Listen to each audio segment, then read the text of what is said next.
¿Por qué Dios puso el árbol prohibido en medio del jardín del Edén? Si Dios quería un mundo perfecto, ¿por qué poner en medio del jardín el único árbol que podía arruinarlo todo? Piénsalo un segundo. Dios lo sabía, Él sabía exactamente lo que iba a pasar y lo puso de todas formas. Eso significa una de dos cosas. O Dios no es tan bueno como decimos, o hay algo que no estamos entendiendo bien, algo que casi nadie está explicando bien. Y si te soy sincero, la mayoría de las respuestas que damos como iglesia no aguantan una conversación real. Antes de entrar al texto, necesito decirte algo. Esta pregunta no es de ateos, no es de personas que quieren destruir la fe. Es una pregunta honesta. Una pregunta que si somos honestos, probablemente tú y yo nos hemos hecho en algún punto. Porque si tú lees Génesis con cuidado, si pones atención a los detalles, si en serio te sientas con el texto, la pregunta surge sola. ¿Por qué está ese árbol?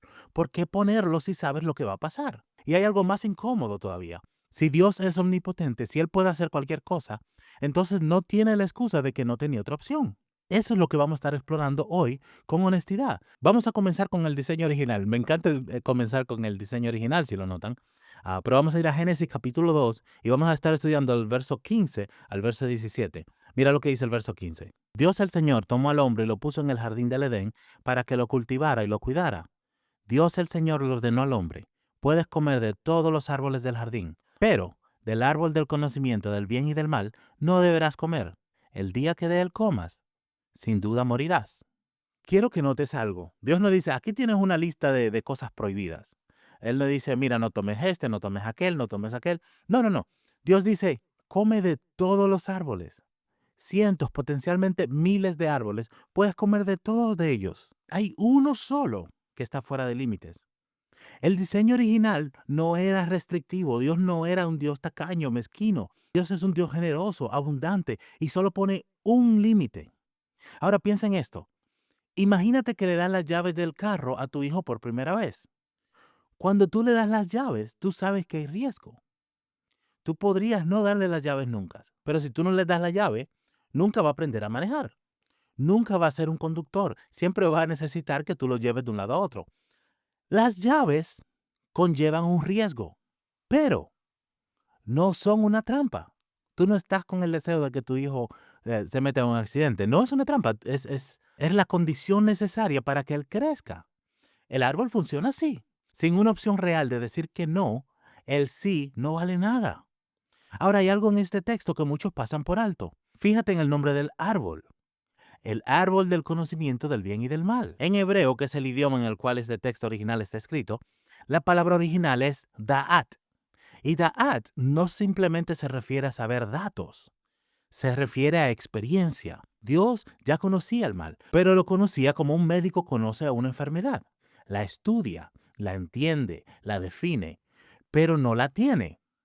Adán y Eva eligieron conocerla de otra manera, como un paciente. No estudiaron el mal desde afuera, sino que se metieron dentro. Y eso es muy diferente. No solo recibieron la información, se infectaron. Esa misma palabra Da'at aparece en Génesis 4 cuando dice que Adán conoció Da'at a Eva y tuvo un hijo. Eso no es leer sobre algo. Adán no leyó sobre Eva o aprendió información sobre Eva. Él se fundió con Eva, conoció a Eva. Espero que esté entendiendo lo que esto cambia. El árbol no era un árbol de información prohibida, como muchos dicen o enseñan. El árbol era una experiencia autónoma. Adán y Eva no buscaban aprender más, ellos querían experimentar por su propia cuenta, sin Dios, a su manera.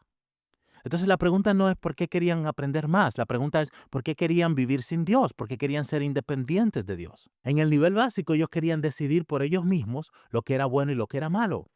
Ahora, en un nivel más profundo, ellos querían autonomía moral total, separada de una relación con Dios. Ahora vamos a Génesis 3. En el versículo 1 dice lo siguiente. La serpiente era más astuta que todos los animales del campo que Dios el Señor había hecho. Así que preguntó a la mujer, ¿con que Dios les dijo que no comieran de ningún árbol del jardín? Quiero que te fijes en la pregunta. La serpiente no dice Dios les mintió, no ataca directamente, por lo menos no desde el principio. Hace una pregunta. ¿Es verdad que Dios les dijo... ¿Notas? Con esa sola pregunta siembra la primera duda sobre el carácter de Dios. Y yo sé lo que tú estás pensando. ¿Qué tiene de malo hacer una pregunta? En sí mismo nada, no hay nada malo con hacer una pregunta. Pero El problema no es la pregunta, es lo que la pregunta implica.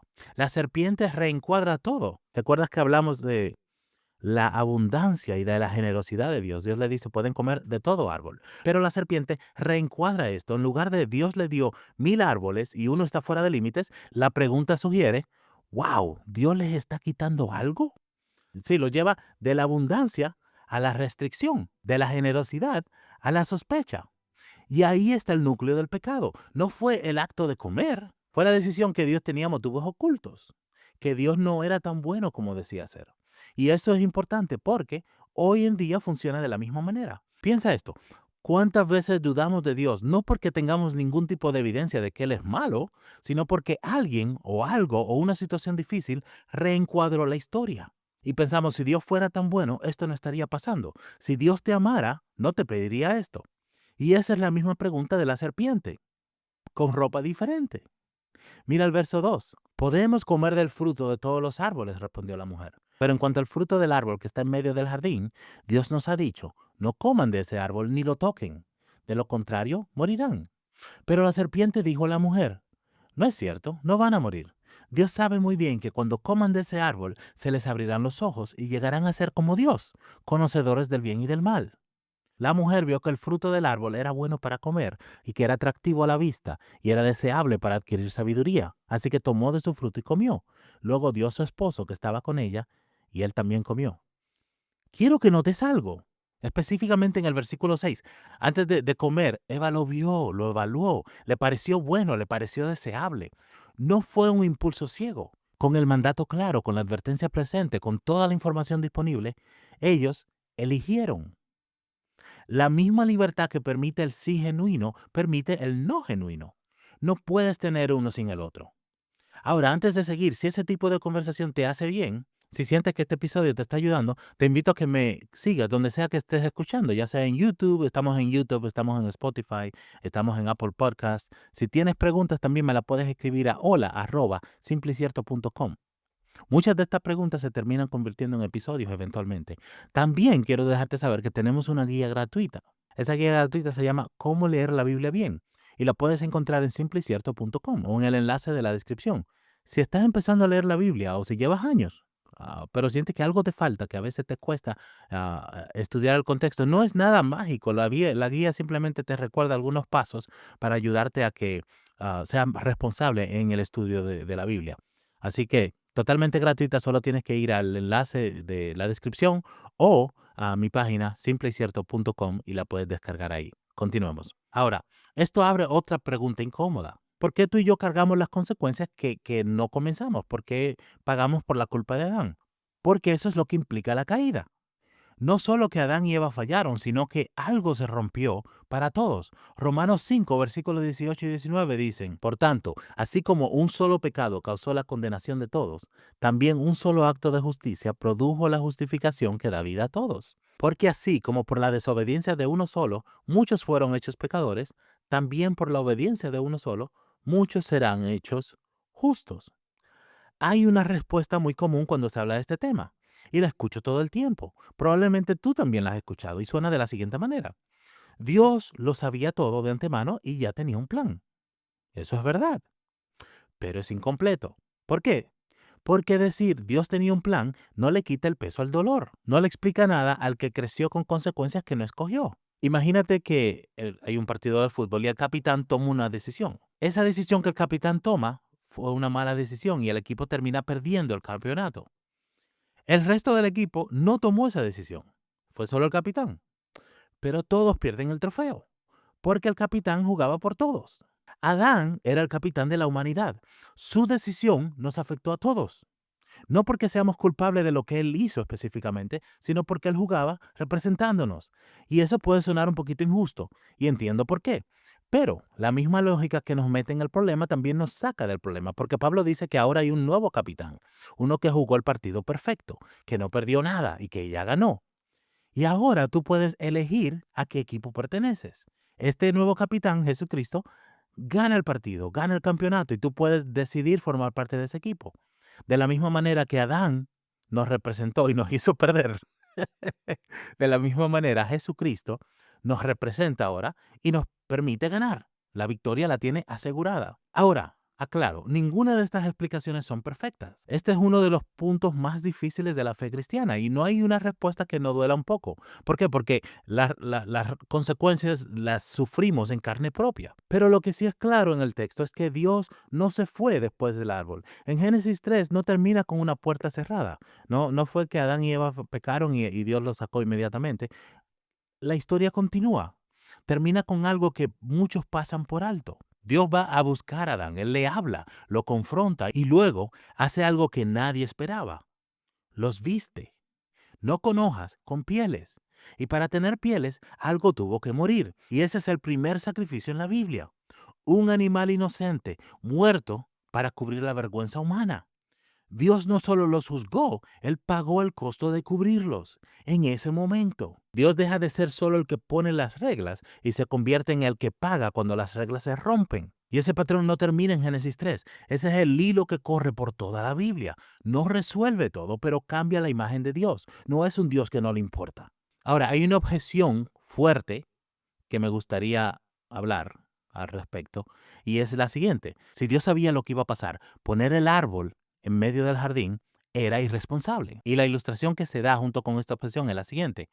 Un padre que deja un cuchillo al alcance de un niño de 2 años, sabiendo lo que va a pasar, no es un padre bueno, es un padre negligente. Y si Dios es omnipotente, ni siquiera tiene la excusa de decir que no tenía otra opción, porque Él es omnipotente. Él es omnisciente, Él sabía exactamente lo que iba a pasar. Y no podemos simplemente ponerle una etiqueta a la persona que hace esta objeción, debemos contestarla, porque hay algunos que simplemente buscan excusas, pero hay gente que realmente batalla con esta pregunta. Y como iglesia tenemos que saber dar una respuesta. Esta objeción hay que reconocerla. No se resuelve con una sola frase. No podemos simplemente insultar a la persona y continuar. Pero quiero presionar un poquito sobre esta imagen, porque Adán y Eva no eran niños de 2 años. Eran seres humanos completos, con inteligencia, con lenguaje, con responsabilidad real. Pero sí, eran jóvenes espiritualmente. Eran nuevos en esto.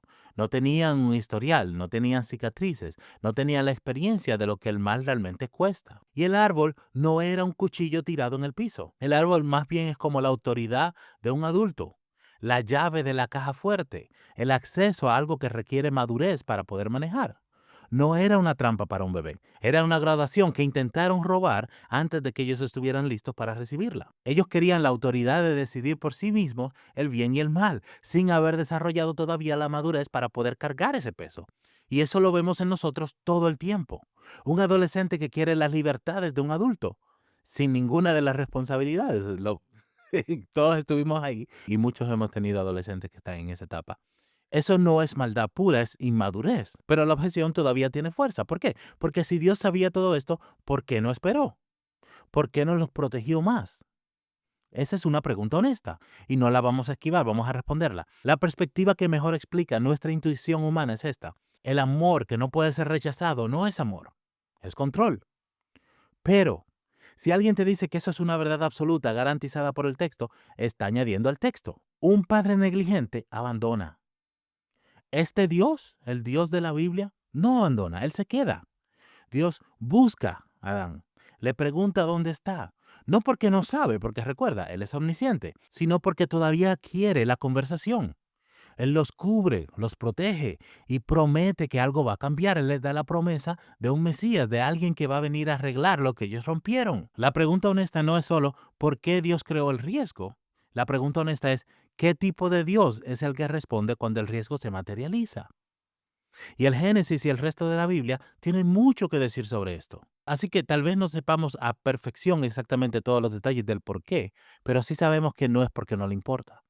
Un Dios que no le importa no envía a su hijo a la cruz. Ahora, para ya comenzar a cerrar este episodio, quiero que pienses en un universitario en su primer año de carrera. Y alguien le pregunta por primera vez, ¿y si Dios sabía que Adán y Eva iban a fallar? ¿No es Él el responsable? Y este joven no tiene respuesta. Y el silencio se siente como si la fe se estuviera cayendo a pedazos.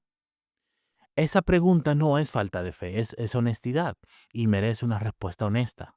O quiero que pienses también en alguien que creció con las consecuencias graves de decisiones que otros tomaron. Un hogar roto, una herencia de dolor. Y alguien le dice, Dios lo permitió porque respeta la libertad humana. Puede ser cierto, pero suena frío. ¿Por qué? Porque tú pagaste el costo de la libertad de otros. No podemos minimizar esto. Pero hay algo que el árbol nos enseña que va más allá del Génesis 3. Vivimos en un mundo donde las decisiones que tomamos tienen un peso real. Tus decisiones tienen un peso real. Las decisiones mías tienen un peso real. Las decisiones de las personas que nos rodean. Las decisiones de las personas que vinieron antes que nosotros. Y eso no siempre es justo. Pero es el costo de vivir en un mundo donde las decisiones son reales. Donde el amor puede ser genuino. Donde el sí tiene valor porque el no también era posible. Y eso cambia la pregunta. En lugar de por qué Dios puso el árbol, la pregunta que el texto nos invita a hacer es, ¿qué voy a hacer yo con la libertad que tengo? Porque al final, el árbol no es solamente una historia antigua, es un espejo. Todos los días tienes decisiones delante de ti. Todos los días tienes opciones que importan, que afectan a otros. Momentos en los que tú puedes confiar que Dios es bueno o dudar como lo hizo Eva. La serpiente sigue haciendo la misma pregunta con ropa diferente. ¿Qué vas a hacer con eso? Recapitulemos, el árbol no fue una trampa de parte de Dios. El árbol fue el límite que hacía real la obediencia. Sin una opción genuina de desobedecer, el sí no tiene peso. Y una relación sin peso no es una relación. El problema no fue el árbol. Fue lo que la serpiente hizo con la mente humana, la primera duda sobre el carácter de Dios. Y esa duda sigue siendo el punto de quiebre, no el árbol, la confianza. Y si algo quedó incompleto hoy, si todavía tienes preguntas, eso está bien. Yo también las tengo. El Dios que puso el árbol es el mismo Dios que buscó a Adán después de la caída, que lo cubrió, que prometió una salida y que la cumplió. Esto no resuelve toda la tensión del tema, pero sí resuelve y cambia cómo vemos a Dios.